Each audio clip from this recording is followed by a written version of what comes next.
시간 함께 나눌 말씀 열왕기상 12장입니다. 12장 16절에서 20절까지의 말씀 함께 읽겠습니다. 온 이스라엘이 자기들의 말을 왕이 듣지 아니함을 보고 왕에게 대답하여 이르되 우리가 다윗과 무슨 관계가 있느냐? 이새의 아들에게서 받을 유산이 없도다. 이스라엘아 너희의 장막으로 돌아가라. 다윗이여 이제 너는 네 집이나 돌아보라 하고 이스라엘이 그 장막으로 돌아가니라. 그러나 유다 성읍들에 사는 이스라엘 자손에게는 르호보암이 그들의 왕이 되었더라. 르호보암 왕이 역군의 감독 아도람을 보냈더니 온 이스라엘이 그를 돌로 쳐 죽인지라. 르호보암 왕이 급히 수레에 올라 예루살렘으로 도망하였더라.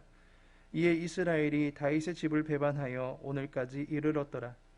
온 이스라엘이 여로보암이 돌아왔다 함을 듣고 사람을 보내 그를 공회로 청하여 온 이스라엘의 왕으로 삼았으니 유다 지파 외에는 다윗의 집을 따르는 자가 없으니라. 아멘. 오늘 본문의 말씀을 통해서 무슨 관계가 있느냐라는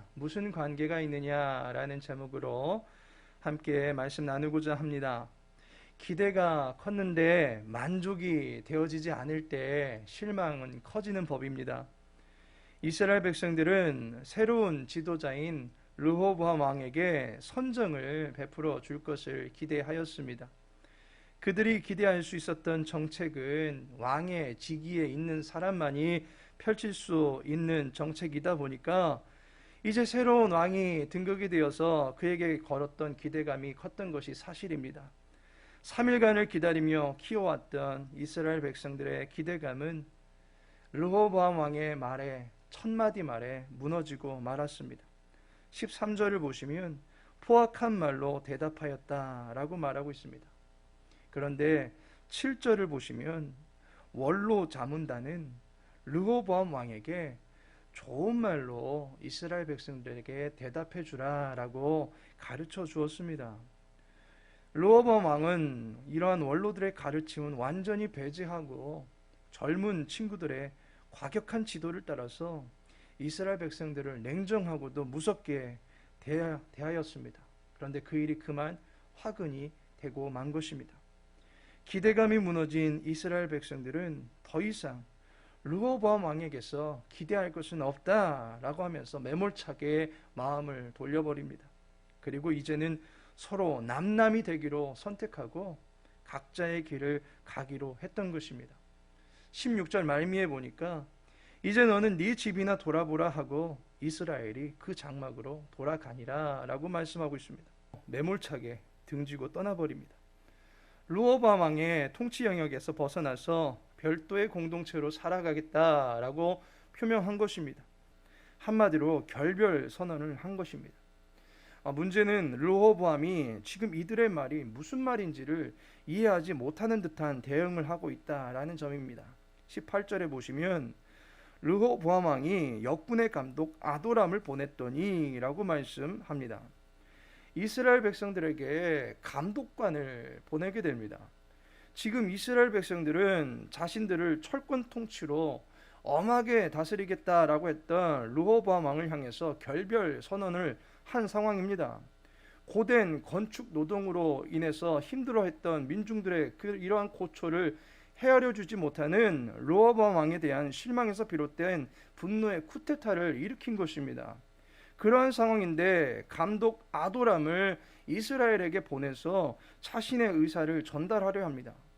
지금까지 감독의 지시하에서 고된 노동을 하면서 힘겹게 버텨오던 것이 이스라엘 백성들입니다. 계속해서 더 힘든 노동을 시키겠다라고 하던 르호보암 왕에게 등지고 돌아가는 이스라엘 백성들에게 감독을 보냈다라고 하는 것은 그들을 자극하는 것밖에 되지 않습니다. 아도람은 철권 통치에 수족 노릇을 하고 있는 인물로밖에 보이지 않기 때문입니다.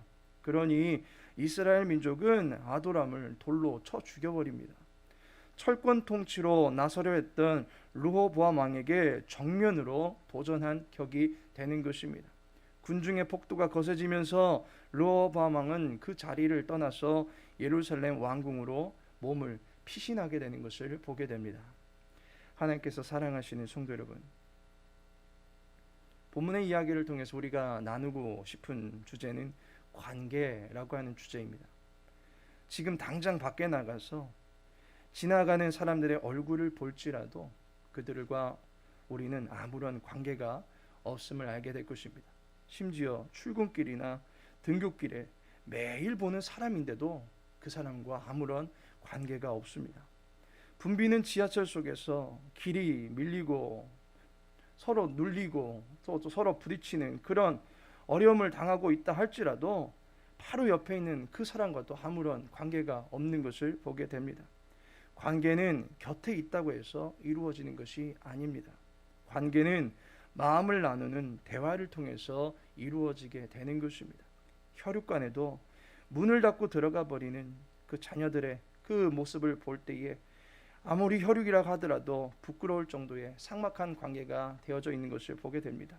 그러한 이유가 무엇이겠습니까? 가족 간에도 대화, 곧 소통이 부족하기 때문입니다.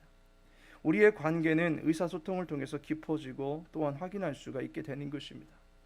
이스라엘 백성들이 자신들의 처지를 여로보암을 통해서 대변하게 했습니다. 자신들과 르호보암 왕과 관계를 맺도록 하기 위해서입니다.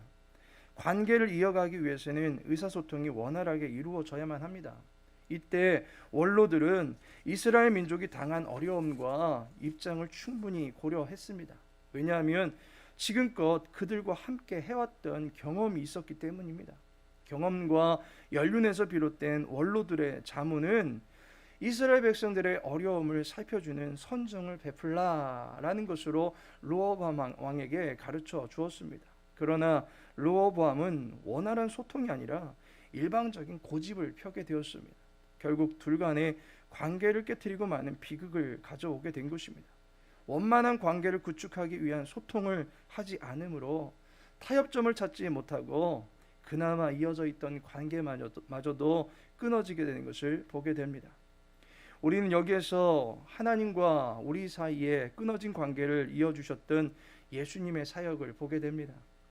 예수님께서 이 땅에 육신을 입고 오신 것은 본래 하나님이신 주님께서 인간과 소통하기 위해서입니다.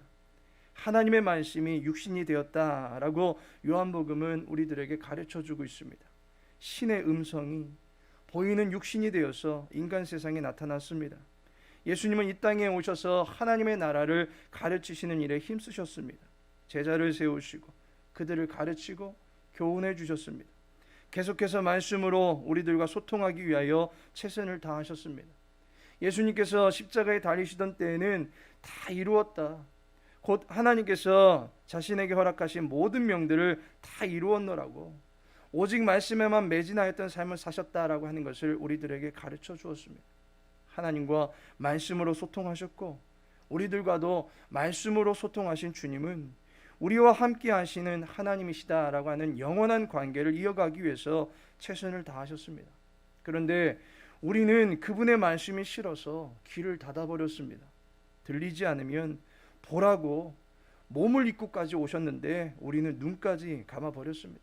오직 우리의 생각대로 나사렛에서 무슨 선한 것이 나올 수 있느냐며 예수님을 무시하였습니다. 저가 목수의 아들인데 비범한 지혜가 어디에서 나왔는가 의아해하면서도 예수님의 지혜를 시험하기만 하였지 아멘하며 동의하지 못했습니다. 보이는 것에만 급급하여 떡과 같은 양식을 얻고 로마 정부를 뒤엎고 오르시거들랑 보좌의 양편 두 자리는 내게 주시지 않을까 권력에만 눈이 멀어버린 상태였습니다. 우리는 각기 제 길로 가는 양처럼 고집만 피우다가 결국 하나님과의 중재자가 되시는 예수님을 부인하고 십자가에 못 박아 버린 것입니다. 하나님과 우리 사이에 아무런 관계가 없어진 것입니다. 그런데 주님은 부활하시어서 디베라 바닷가에 있던 베드로에게 찾아오십니다. 그리고 네가 나를 사랑하느냐? 다시금 이야기를 청하시고 그 대답에 따라서 다시 사명을 맡겨주셨습니다. 주님은 우리가 일방적으로 끊어버린 관계를 다시금 찾아오셔서 이어주신 분이십니다. 그분이 우리를 포기하시면 우리에게 남은 것은 영원한 흑암과 멸망뿐일 것입니다. 주님은 우리를 긍휼히 여겨주시고 우리에게 다시금 관계의 손을 내밀어 주십니다. 다시금 우리와 소통하기를 원하십니다. 말씀을 들려주시기를 포기하지 아니하시고 오늘도 또 내일도 말씀으로 우리의 영혼에 계속적으로 노크하고 계십니다. 주님의 음성을 듣고 문을 열므로 말미암아 주님과 더불어 먹는 친한 교제를 나누시고 싶어서 계속적으로 말씀을 들려주시는 것입니다. 주님의 말씀을 듣고 그 말씀에 합당한 삶으로 반응할 때에 우리는 하나님과 온전한 관계를 누리며 또한 건강한 관계를 형성하며 살아갈 수 있게 되는 것입니다. 말씀으로 우리와 소통하기 원하시는 주님의 뜻에 늘 귀를 기울이시고 하나님의 나라와 뜻을 구하며 살아갈 수 있는 저와 여러분의 삶이 되어지기를 예수님의 이름으로 축복합니다. 다 같이 기도합니다. 살아계신 하나님, 하나님의 뜻을 알아가는 기쁨이 있게 하시고 말씀이 우리의 발의 등이요 길의 빛이 됨을 믿게 하시고 주님의 뜻에 귀를 기울일 수 있는 심령들이 될 수 있도록 도와주옵소서.